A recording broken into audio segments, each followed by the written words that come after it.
Why do boys feel as though they need to live up to unrealistic expectations? On one hand, they have to be tough and they have to be stoic. And on the other hand, they need to be able to express themselves, show their emotion. How do you think boys can manage all that stuff? I don't think it's up to them to understand it. I think it's up to their parents. And because it's usually the mom that has the first really intense contact and relationship, one of the initial problems is that if we're not aware of our feelings about little boys or little girls, then we parent the same way we were parented. We continue to perpetuate these stereotypes, these decided upon roles for little boys and girls. And it is so deeply ingrained. There's a poem. It just says everything like really clearly. Would you mind if I read it? Sure, go ahead. Yes, go ahead. Yeah. For each woman tired of being labeled as an emotional female, there is a man who has been denied the right to cry and be sensitive. For every woman tired of being considered a sexual object, there is a man concerned about his sexual performance. For every woman who has not had access to a dignified salary, there is a man forced to bear the economic responsibility of another human being. The human race is a two-winged bird. One wing is female, the other is male. Until both wings are equally developed, the human race will not be able to fly.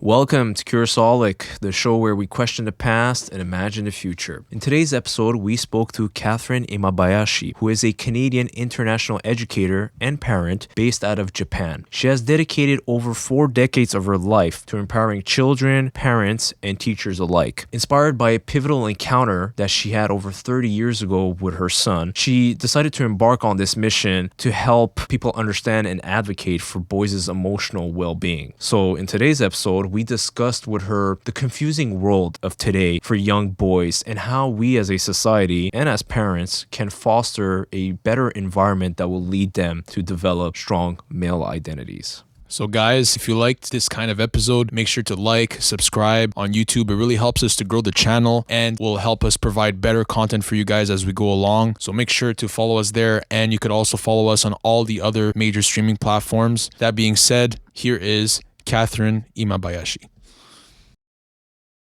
Kathy, why is it becoming increasingly difficult for young boys, and by extension men, to find their place in our world today? Well, that's a big opening question.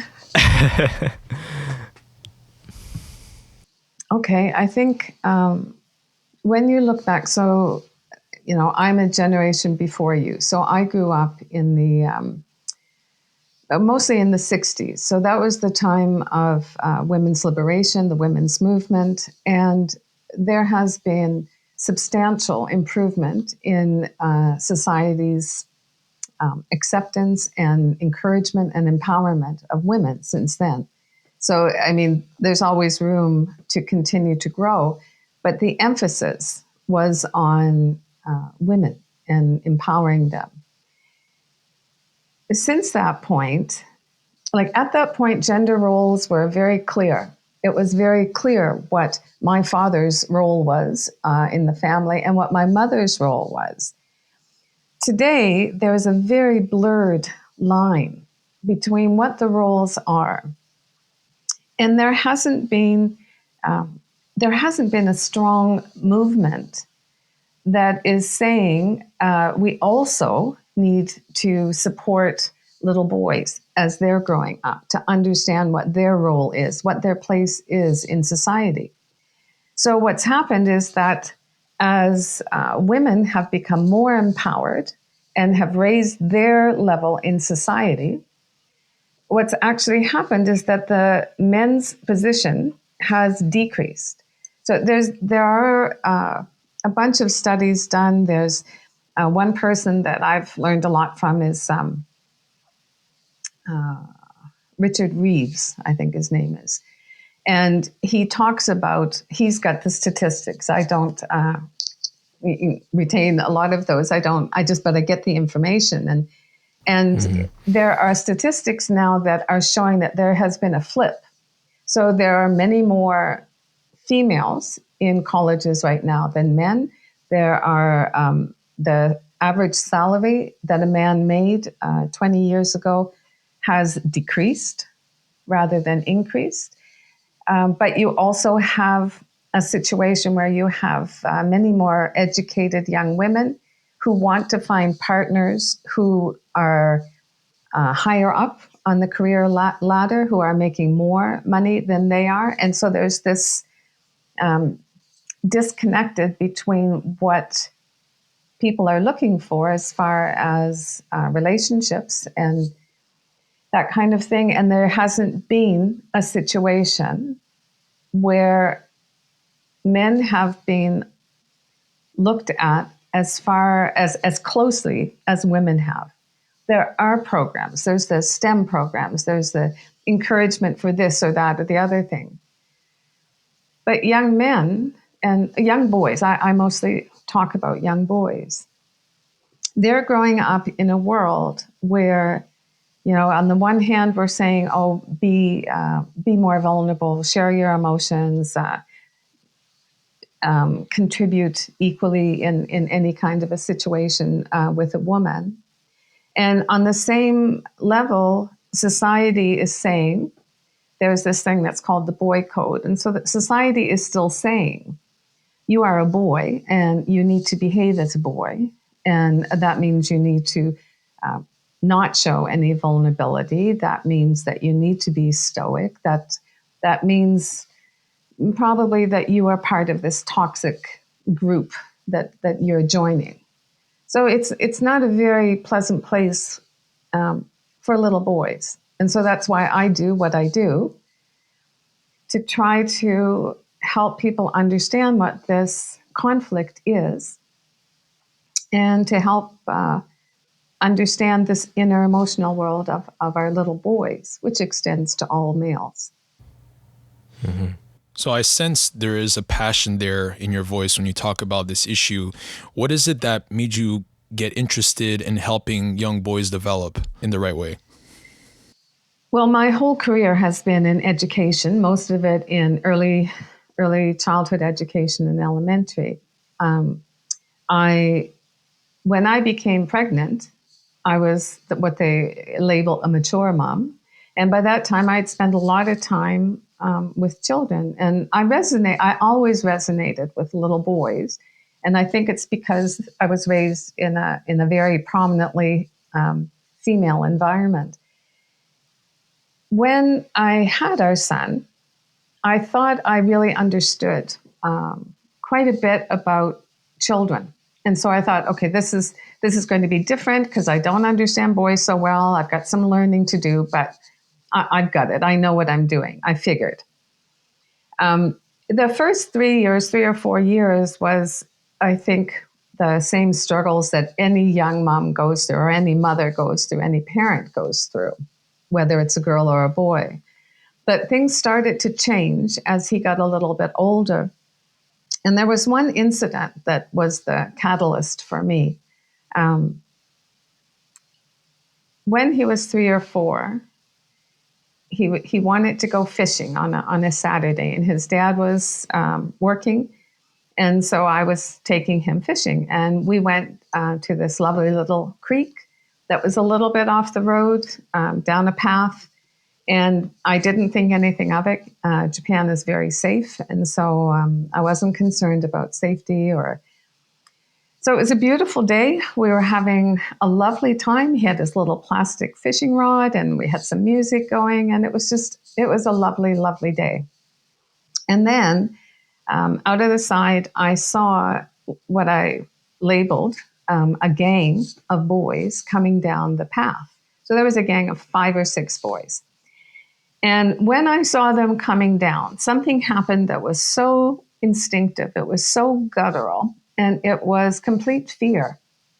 And it was like, how am I going to protect my son and myself from this gang? So these boys came down and got to us. And it was very obvious very quickly, because at that time I was teaching upper elementary. And so I knew exactly. These were young boys who were in that summer of transition between elementary school and middle school.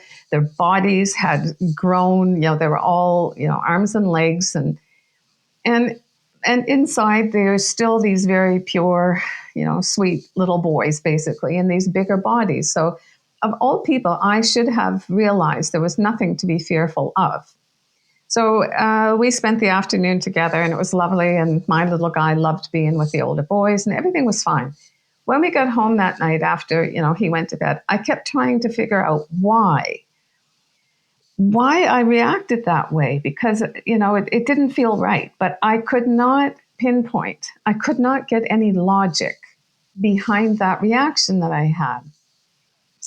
And then I had a thought, and it was like, okay, my little guy is 3 now. So in 10 years or 15 years or 20 years, is another woman going to be filled with fear when they see him coming down a little path, or when they're on the sidewalk in the nighttime?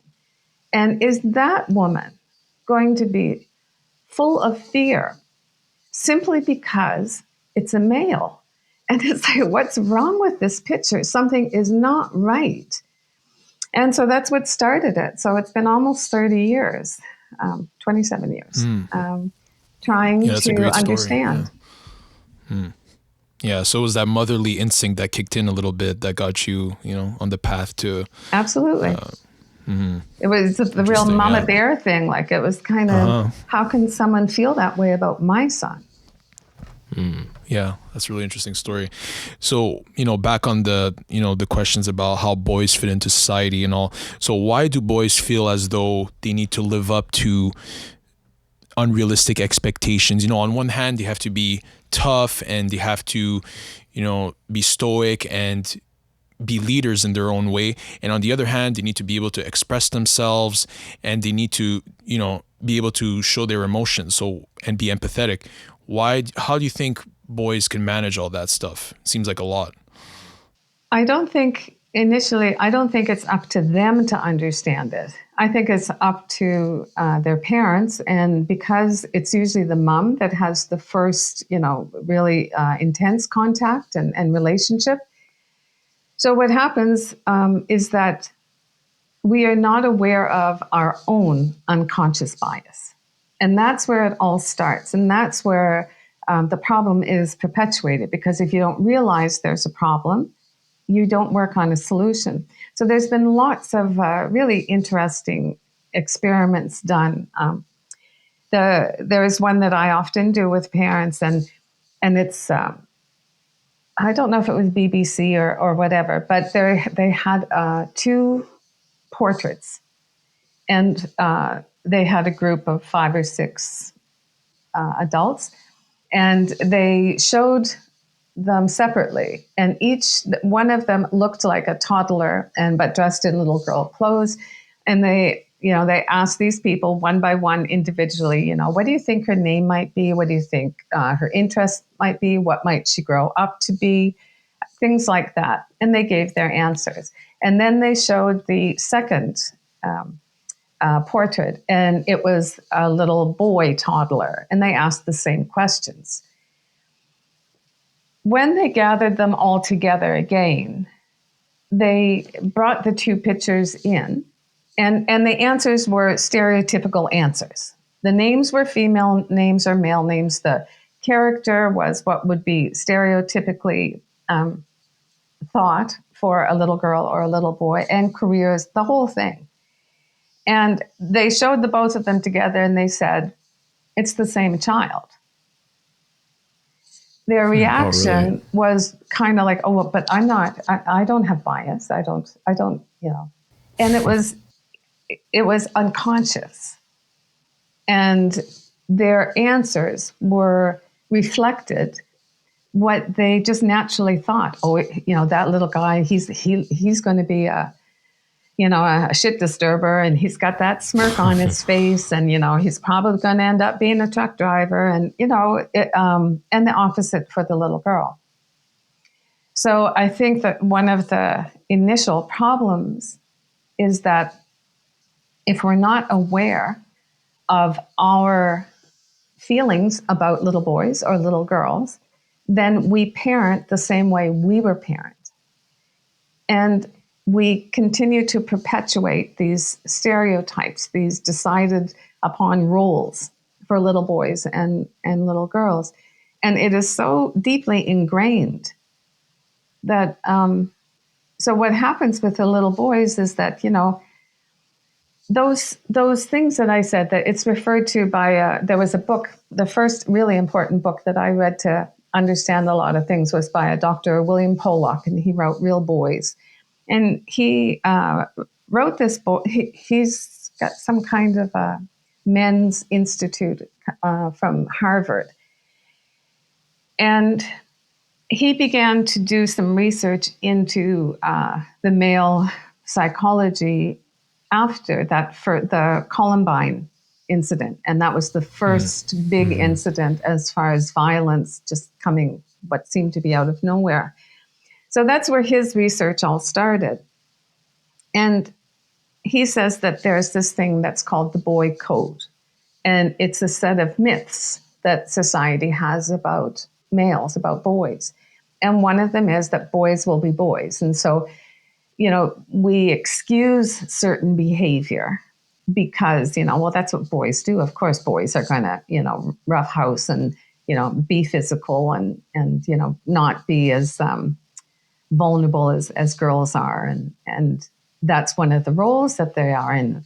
The other myth is that they should be boys. Like, this is the way that boys are supposed to behave. They're not supposed to be weak. They're supposed to be our heroes. They're supposed to be the problem solvers. And so we perpetuate this concept of what it means to be male. So this little guy who starts to grow up, they don't come in with any of that. So as they start to grow up, there's this confusion, because they start experiencing things where, so they're out learning to ride a bicycle and they fall down and they start to cry because they're hurt. They skin their knees, they're hurt. And it's kind of, well, get up, you're fine. There's nothing wrong with you. You've got nothing boys don't cry. And so that little guy has to put on a mask, because if he shows his real feelings, which are vulnerable, he's going to cry when he's hurt, then he's going to be set up to be shamed and ridiculed and embarrassed, and he won't be part of the group. He won't belong. And so he starts to put on masks so that he fits in, so that he can be the way he's supposed to. And the older that boy gets, and the more masks that he puts on, he starts to lose the ability to really tap into his deep inner feelings, because they're so far underneath. So that's where you get a lot of that's where that image of a toxic male comes in, or an unhealthy male. So I see there's like a dichotomy there, right? Boys need to be strong and not weak, but at the same time, I kind of see there's like a conundrum there. Okay. So how do we navigate all this? Like, how do we navigate the ever changing and growing, societal expectations that are placed on boys, either from a parent's perspective or, a young boy's perspective? I think everything is connected with an awareness. So people have to start being curious. I love the name of your podcast. So I really think curiosity is that's the golden nugget in life. And if people are not curious, then nothing's going to change. So there has to be an awareness that there is even a problem. And once there is that awareness, there can be an understanding. And that understanding is that girls aren't better than boys, boys aren't better than girls, but there is a difference. And those differences should be recognized and respected. And, we should be able to work together on things. If you start listening to what's on for music, especially today, or anything with social media, or you will, like, I'm always shocked at I keep thinking, what must it feel like as a male to be, constantly bombarded by songs that are putting you down because you're a male, that are, just not recognizing or respecting the differences.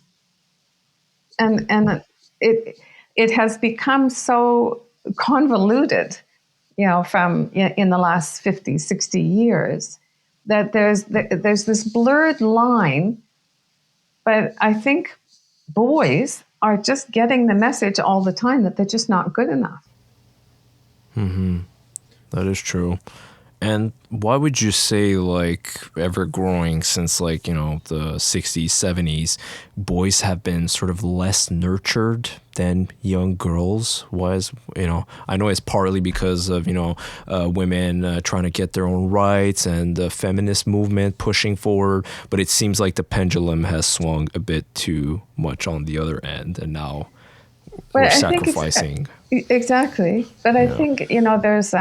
I don't remember exactly what the term is for it, but it's when you're looking at a problem and you think in order for one to improve, the other one has to be kind of neglected. And when you have that kind of a mentality, then that's exactly what happens. Whereas if you have the ability to kind of look at a situation and see where things are lacking, and you can raise up both sides of the issue, that kind of that's where you want to get, and we're not there. It's like, yes, we've done pretty good changing the situation, empowering women, but we definitely have not kept it at the same level for our young men. Yeah, and I feel like in a lot of problems in our modern world, just kind of on a tangent, it seems like whenever there is an issue with a sort of minority or sort of a group of people that are maybe oppressed or their rights aren't respected, it seems like to try to help those, they might sometimes sacrifice one end or push the others or vilify another group just to make the others happy. But at the end of the day, we're all humans and we all have our own needs and feelings, and we all want to be respected and honored for who we are.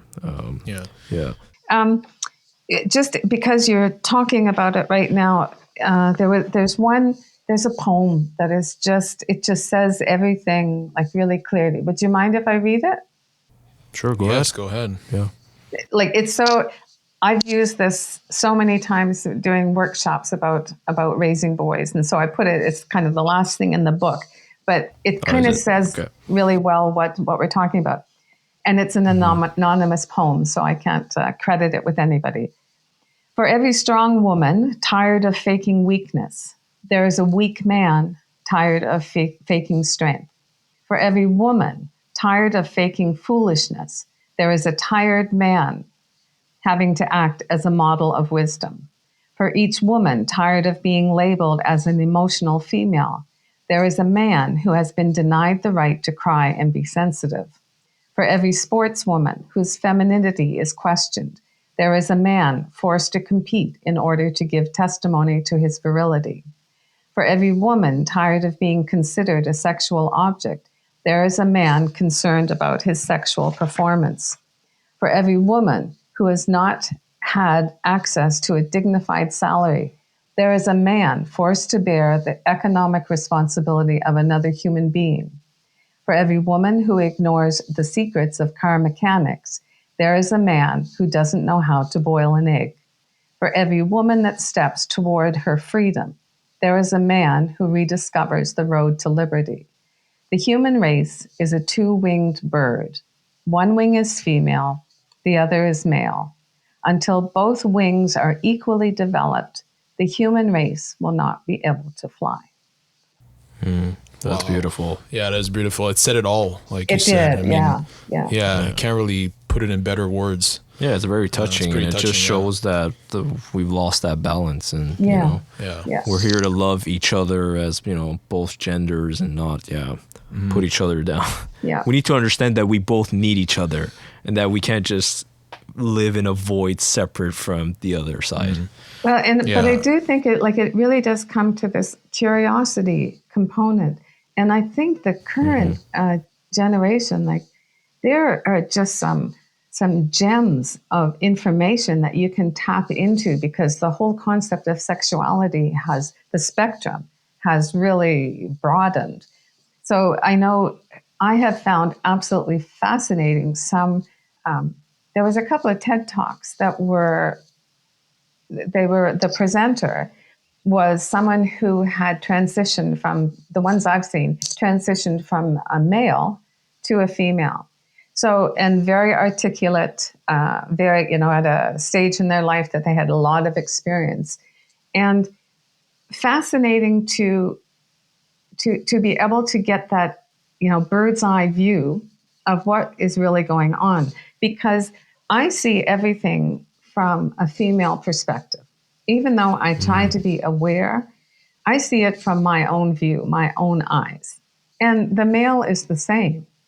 So when we can tap into a situation where, like, really firsthand information, these are some of the differences that happen if you are presenting as either a male or a female. I mean, that's like kind of golden information to just kind of point out, yeah, there are some things that we're not aware of, and they're happening. And, awareness is the key to everything. Yeah, that's like a literal example of putting yourself in the shoes of Yes. The person. Yeah. And then you really see, okay, people's reactions change towards you, you're treated differently. Yeah. All of that. Yeah. But I guess the perspective is not the same, right? I mean, like if one person transitions, then it could be, like, will that person have the same perspective, like as if you were a real man or a real woman? I mean, that's debatable, right? I mean, Yeah, absolutely. That's a really good point. But I think, so in our family, and personally in our family, when we left Japan, our son was finishing elementary school, and kind of decided that the school here it was just too small, and it was the only international school, available. So I took it. The only way that we could move into another international school was for me to continue. So I'm the English speaker here. So we decided at that point that we were comfortable enough in who we were as a family to relocate. So we moved to Beirut, and we were there for 7 years. And so I worked at the international school there. Our son went to middle school, high school there. And my husband agreed to be the stay-at-home dad because first of all, it was a luxury to be able to afford to do that, to not have to have two parents working. And the other thing is that he was in middle school, so he was going into those teenage years.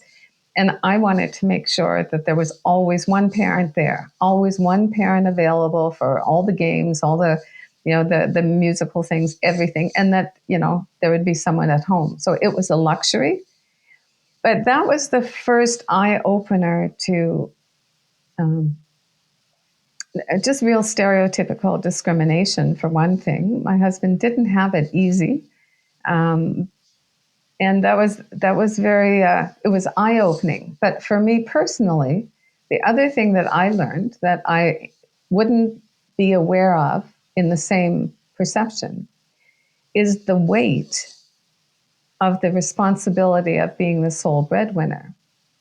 That's usually the man's position. And I really did not understand, like it always seemed, and it felt wonderful not to, like I could go to work, give everything at work and come home and everything would be done at home. I didn't have to worry about anything. I didn't have to cook the meals. It was kind of like, I thought, this is a pretty good setup for me. Until there were situations that there were, problems connected with my job, my salary, my career. And all of a sudden there was that pressure, that burden of it's all on me. And that's what a lot of males feel all the time. But I don't think their partners recognize that. I don't think they understand how that weighs on your mental health and the pressure that feels like. So that's a very small example. And I don't think a lot of women understand what my husband went through. And I think it was double for him because of being in an Arab society where the man, is very stoic, the head of the house. And here's my husband, getting the groceries, cooking the meals, he's not fitting the mold. Yeah. So those kinds of things, it's the awareness of what it really means to be, male or female. Yeah. I see. And I find it's really interesting what you just said about your husband's situation, because I'm actually in a similar situation because, well, I had some health conditions and I had to quit my job, and I don't even have a family. Mm-hmm. And right now, we have our podcast, but it's still not bringing, us a ton of revenue and all. And I still feel like I have that obligation to find a job and, pursue that. And I don't have, like I said, I don't have a family. I don't have, a ton of responsibilities. I'm still with my parents. And yet I still feel like I need to do something about that. Yeah. So it's very interesting you brought that up. When my son was in his 20s, he, of course, going through the 20s is a whole other thing. But he said something one of the times that he came, wherever we were living at the time, and he came for the summer or for winter holidays. And he said, well, what's it all about, Mom? He said, you go to school, you go to university, get your degree, or you don't get your degree, you leave it, maybe you get married, maybe you have kids, maybe you do a job that you really, don't want to do, but you got to do it because you got a family, and then you die. So what's it all about? And I was shocked, absolutely shocked that he said that. I ended up writing a book with that title for him, just for him, because I thought if that's what you think, what a painful, turmoil is going on in that little head. That's what you think. Your responsibility is to follow this mold and have these responsibilities, and not seeing. Part of that is a 20-year-old perspective, and that's certainly not the way it is right now. But I thought, how many other young boys in those really critical, years of trying to adapt to being in a system that is saying after university, after those 4 years, you're a man, you need to go out, you need to, be a man in society. But yet most, male 20-year-olds, when they are at that stage in their life, their brain is not yet even fully formed.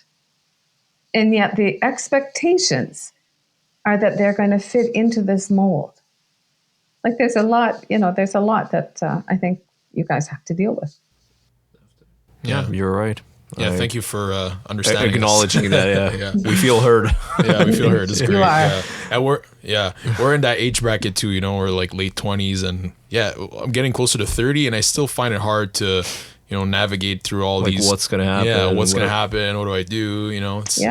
We're at that point too. So, and kind of in line with that, so I want to ask you, in your opinion, what would you say is the role of a man? Well, that question itself, I think, is the wrong question. It's what is the role of a human? I don't care if you're a male. I don't care if the next person is a female. I think the first thing is, what is the role of a human? And when you look at humans, it's acknowledging and recognizing what each person has as a strength and what they have as a challenge, and trying to really hone in on everybody's strengths and recognizing the challenges, but not focusing on it and making it even worse.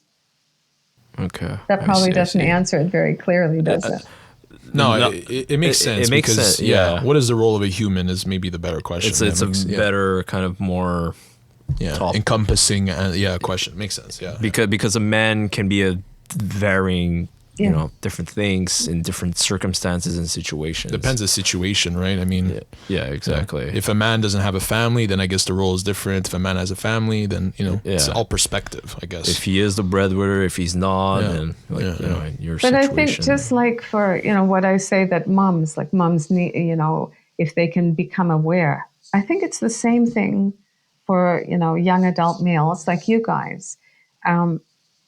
If you can be aware of, why you are the way you are, when you can look at what your own patterns are, how you grew up, like if you really do a deep dive into yourself, then that will help you understand what your position is in society, and it can change it, because you don't have to blindly fit in to all of those, little boxes. If you're aware of things, and if you're aware that there are those boxes even, and that's where you're naturally put into, if you have that awareness, then you can kind of make your own decision. Yeah, that feels good, or no, it doesn't. I don't need to do that. And I think your generation is one of the first generations where there is that progress. It's slow, but there is that progress. And why do you think the progress is happening? I know there's like this big manosphere, that's what I was going to go influence to. online. You think there's that's playing a part in it? Or is it pushing it the other way? Well, I was just going to say that, you're saying how now we're more kind of progressive and fluid in the, in the roles that we're taking as men. But I feel like, young boys sometimes still feel confused and they want to have a direction, right? Because it's sort of instinctual. You want to belong. You want to know, this is my role. This is what a man's supposed to be. And then you have these big, influencers from the manosphere that they call, right? Such names as Andrew Tate or whatever that, portray this role of what a man needs to be, and a lot of times it's bad behaviors, encouraging more toxicity, pleasures, and instead of that, indulgences. So you're right. Say to that? You're right. If I try to answer your question more specifically, like what's the role of males, I would want to tap into what is maybe kind of the inherent traits that a lot of males have. So, and that, begs to the differences between males and females. So, for example, males in general, and again, everything is on a spectrum. Like you have some, but in general, males have a tendency or an ability to be extremely single-focused. And that allows them to, like when my husband is focused on something, I might as well not even try to talk, because he is really into what he's doing. And it's beautiful. Like that should be recognized. On the other hand, most women have a really strong ability to be, to multitask. And they can have dinner on, and they can be changing the baby, and the laundry is in the dryer. And there are 1,000,001 things that they're kind of, juggling and doing a really good job at it. So that's another thing that should be recognized and respected. But for what happens is that often the female thinks the male should be the same as what they are. Well, I certainly did that.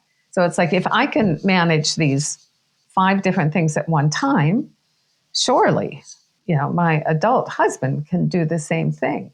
And that's really disrespectful. And so until each gender can really recognize, okay, what are the strengths? Okay, so that's one of the strengths I think that males have often. And it's not recognized because it's in contrast often to a female's perspective. Another thing that I think is innate is males are the problem solvers.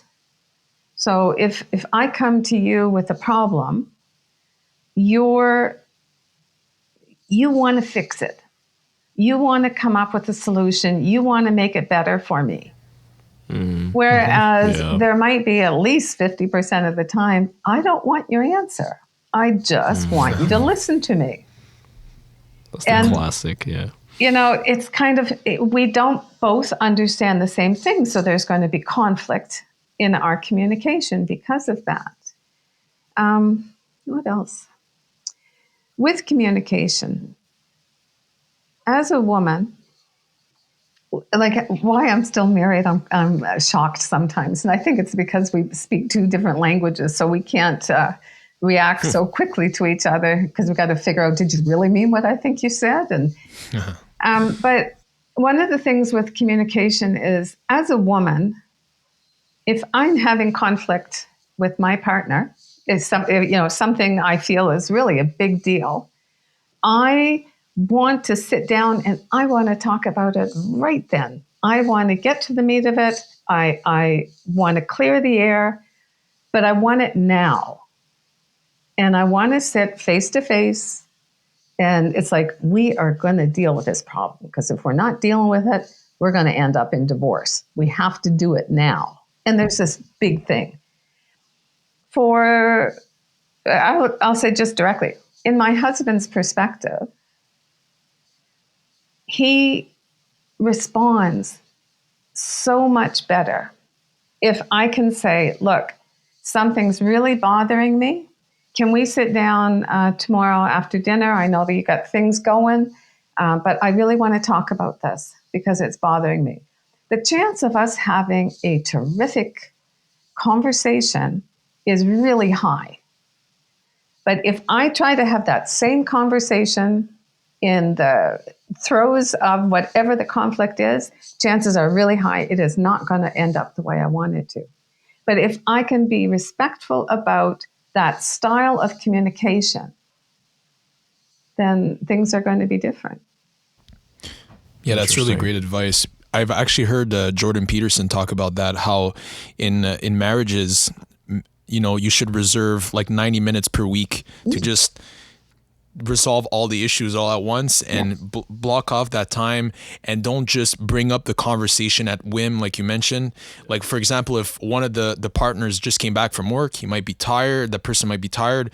Why would you want to discuss like really difficult problems at that moment? It's better to block off some time in the week over dinner, a glass of wine, just calm down, and then talk about the problems at hand. Well, that's a really good solution in all areas. But the focus that I was making is that if I was having the conflict with my sister and not my husband, we could sit down on the spot in the heat of the fire, and we could work it out. Okay. Mm-hmm.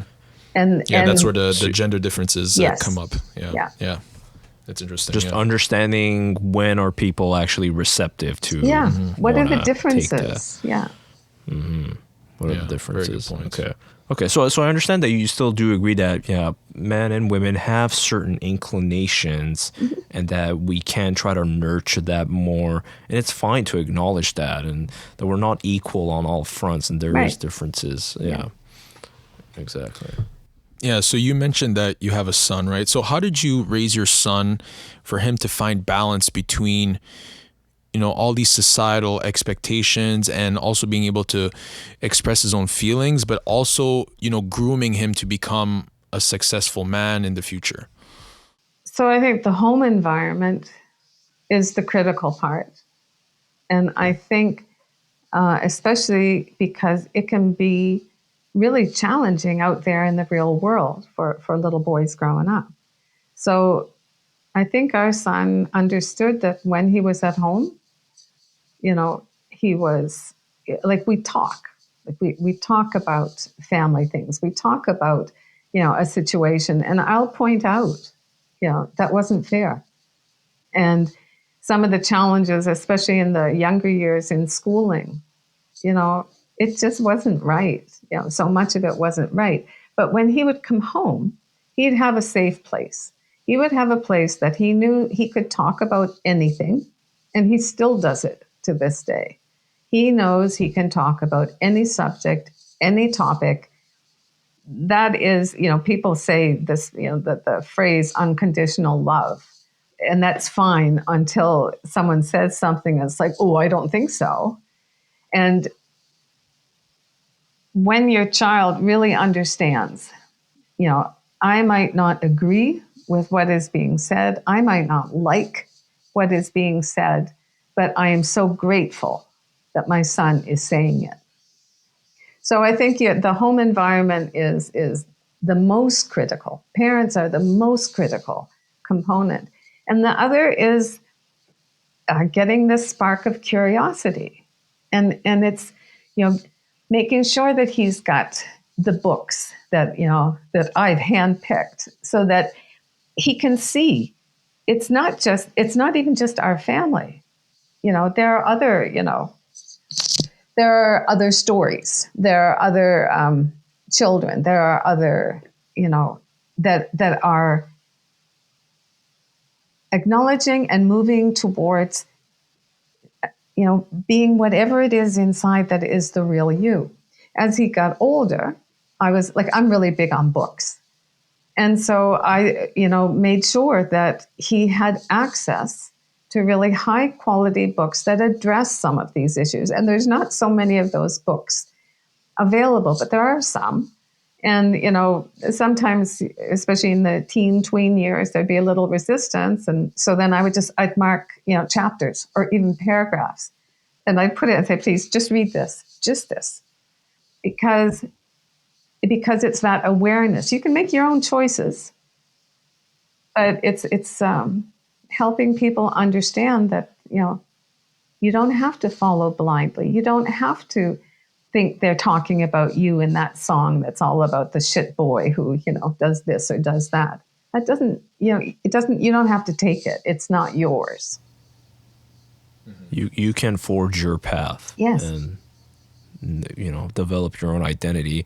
But I think, your important point and a tip to parents who would be listening to this is to have that environment that is safe for the child to be open, right? Mm-hmm. Because a lot of times the kid, it's subtle, but the kid senses how the parent doesn't like certain things. Exactly. You don't talk about that. They might not say it explicitly, but they feel it. Yep.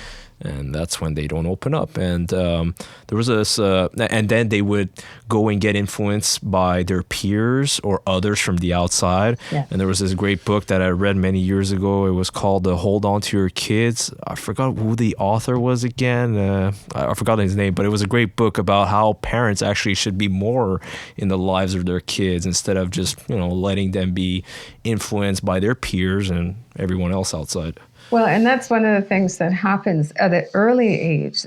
Society kind of says that that's one of the hallmarks, that, the boy needs to be able to separate from his mom sooner rather than later. And the research points to exactly the opposite. The boys who have the closest connection, the moms who don't push them away, those are the boys that will have the healthier, self-esteem and belief in themselves. Yeah. No, exactly. Yeah. And in your book, you point out that there's a very important, phase between 0 and 8 years old. So what is so critical, between those ages, you think, in the proper development of a child, especially a boy? Well, that's where the foundation lies. That's where the core identity is developed. So without recognizing and acknowledging some of those things, your little boy is extremely influenced by his environment outside of the home as well. So if he comes across situations where he feels less than, or he feels what he is authentically feeling is not accepted or not allowed, then he will continue to put on those masks, which eventually will shut down that emotional connection. When that period of time, too, is when he starts to get into the educational system. So when he's going to kindergarten, grade 1, grade 2, he doesn't understand why it is so hard, because he's in there with little girls who love school. They listen to the teacher. They go home and they play school. I don't know any little boy who goes home and plays school. Yeah, I didn't do that. No, Wanted to go run away. well, that's it. You ask any boy, what was the favorite part of your day at school? Recess and PE, and that would go Exactly, gym on class. year by year by year by year. So this little guy in kindergarten, grade 1 and 2, he is this bundle of energy. He is pure. He wants to please everybody. He wants to solve the problems of the world. He's this little bundle of I don't know, joy and energy. And he gets into a system, in general, a system where he is supposed to be able to self-regulate. He is supposed to be able to control his body for long periods of time. He's supposed to be able to focus on the teacher who is, giving the instructions, and he's supposed to be able to follow whatever those paces are. He's supposed to be able to, have the fine motor skills that those little girls have, and he doesn't, and he can't. And so then, especially in those 3 years in a traditional environment, he begins to feel less and less competent. His self-esteem can take a real dive. And without support and understanding by the parents, because, you hope the school is making changes, but the educational system is extremely slow. And so you can't count on that. So you have to kind of take the responsibility on yourself and realize that when your little guy comes home, your 7-year-old little boy that comes home from school, he has worked hard all day long to try to control his body, control his emotions, fit into a system that is more geared for a female style learning than a male style of learning. And he's had to push everything down for most of the day. So when you're aware of that, then you can start, providing him with opportunities that will help a little bit. Okay. So you would think that there would need to be a systemic change as well with schooling in general? Yes. Yeah. Okay. Yeah, I agree. And you mentioned like PE class, right? Like, what do you think is the importance of that? Because like myself, I'm super active, and like if I don't exercise, I just feel like I'll have all this energy, and like you said, I can't concentrate. Yeah. And for kids, it must be amplified that much more. Like, what do you think is the importance of like exercise in young kids?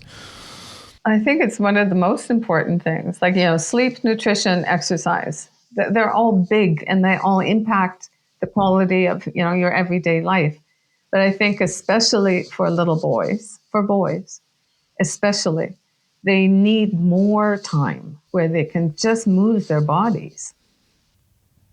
Yeah. Just play. Yeah. Yes. And if kids have like certain, conditions like ADHD, it could amplify like their situation at school that much more. It can be even more difficult for them to get by in the day. Exactly. So yeah, we got to put themselves in their shoes. Yeah. Yeah, I agree. And would you say that in general we are moving in a better direction, or are we straying away from fixing these problems? No, I see positive things, happening. It's just, so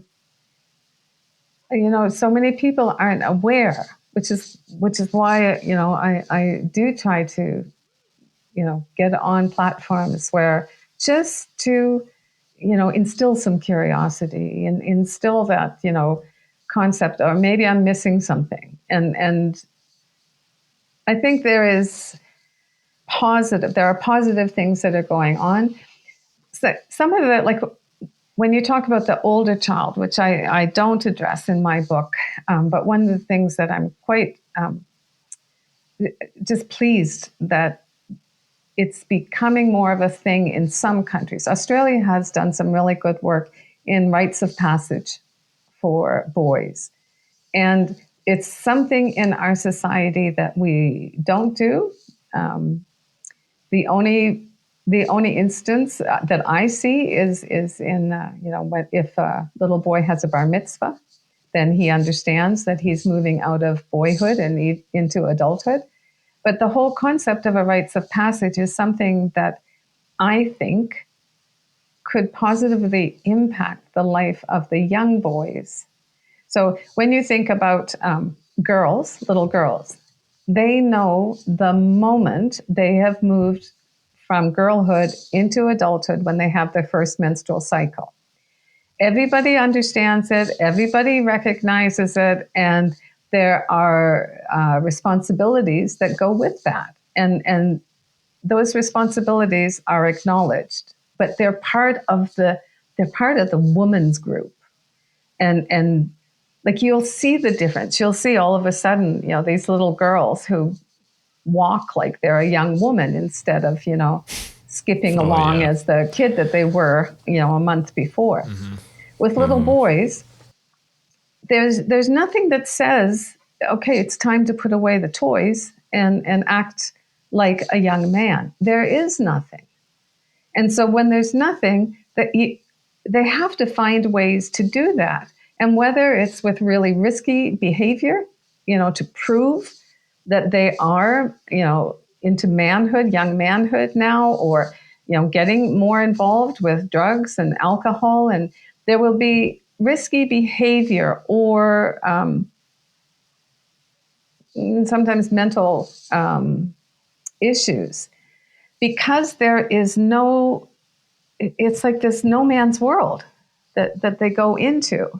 And the whole thing with the rites of passage, it gives them that tribe. It gives them a group of males who recognize that they're moving from boyhood into young manhood. It gives them the feeling that they're in it together, and there's this group who understands them, who gets them, and is going to support them as they're figuring out their role in society. And like there are just some very beautiful, beautiful things that come with that. So yes, I do. When I read things like that and I understand things like that and I incorporate things like that, I think we're moving in the right direction. Interesting. So a good example of that, feeling like you're part of a group, like for example in team sports, right? So would you recommend like parents put their kid in like team sport, especially their boys, into team sports, because it could give them that feeling of, accomplishing something and even moving towards manhood in a way? I think I don't think that's a blanket, Band-Aid for things, because you can have good and you can have bad in that situation. But I think from the period of time, like the tween years moving into the teen years, I think that's the period of time that it's really important that parents help support this idea of other role models, other male role models, other mentors, whether that is the coach or, the uncle or whoever.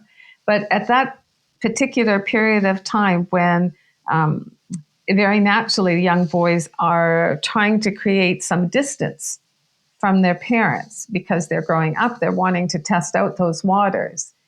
If a parent can help them be guided by someone who is a really good role model, someone who that your child really connects with and respects, and that there's someone outside, plus what's, the people in the family, but also someone outside. So often that is the coach. Yeah. Yeah. So you would say even if there is a father that is present or a father figure, there should still be some people from outside. Especially in that period of time. Yeah. And it doesn't deteriorate from the strong bond still with the father and the mother. But it's that time period of development and growth where it's really beneficial to also have strong male role models outside of the family unit. Yeah. Yeah, it just makes sense. Advice, I think we lack that community just in general in our Western societies, sort of tribe, you're feeling like you have other, solid, high value men who, show how you can be and, have good values to share. Exactly. We did have, before the last question here, we we were going to ask, we have progressed obviously a lot in our Western societies.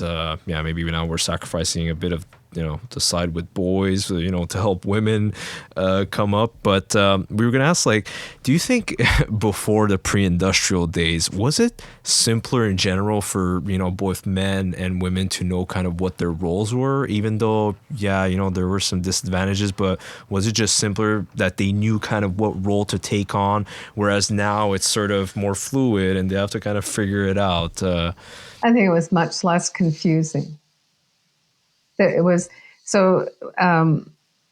I did a little bit of research when I was doing a workshop, and I went back, and that's the beauty of this age as well. I went back and I found some family dramas from the 50s, and it was so interesting. And then I compared it with some of the family dramas current. And it's kind of like there's all generations have really positive things, but I think we're out of whack for our males right now. And in the, when you're looking way back, it was just everybody knew what their role was. They didn't question it. And it was kind of like, this is your job. You're the hunter-gatherer. You are the person who, does the things with the kids, raises the kids. And it was very, very clear. So where we are now is definitely progress because we have choices. But I don't think we're anywhere near that time where it's like the two-winged bird. I don't think we're at that space. And it's going to take quite a bit to get there. And I think right now, personally, I think we need to continue all the things for, little girls. Like that's important to continue that. But that shouldn't mean we're forgetting about the little boys, which is, I think, what has happened. We need that equilibrium at the end of the day. Yeah. Yeah, so just one last question, and I know you kind of touched on this earlier. You talked about the inherent traits of a man. So what is the most amazing trait in men that you think is worth cultivating? Well, the myth that goes with the boy code or the man box, whatever you want to say, is that boys are not empathetic, that they don't have that space in their hearts. And I think that is something that as a society, we can recognize that is just a myth. It is false. And to encourage that empathy so that it's not something that isn't part of everybody, not just male or females, that it's, I'm not sure if that really answered your question either. No, it makes sense. Yeah, the empathy. Yeah, because you said in the boy code there seems to be a lack of empathy written in there, and you think that it's in all of our hearts, not just in females. It's in both male and female. Okay. Very much so. Yeah. That's a great answer. It's a human trait. It's a human trait. At the end of the day, that's the amazing trait. Yeah. Well, we thank you so much for coming on. And, before we end this, we'd like to give you the chance to tell everyone about your book, where they could find you on social media if you have any one of those. Well, the easiest place to find me is on the website, and it's Sonhood Coaching. The book, I have the book. And let's see, there it is. Yep. That's available everywhere now as of April 4th. And there's a link on the website to that. It's Amazon and all the other outlets. Social media is connected through the website too. I'm on Instagram and LinkedIn. Yeah. Perfect. All right. Well, thank you so much for coming on. We appreciate your time. It was a pleasure. Thank you for having me. It was really fun to talk to two males, like two young males. Thank you. It was really fun. And one more thing, actually. Thank you for re-emphasizing our main theme on this podcast. You mentioned curiosity a lot of times. And, you're one of the only guests that said that a lot of times, so I appreciate that. Oh, I think cool. that's one of the reasons that I wanted to do this, because I think that's it. Curiosity is the most important, maybe human value that we have. Awesome. At the core of it, yes. Yeah. Thank you so much. Appreciate My it. pleasure. All right. Thank you for having me.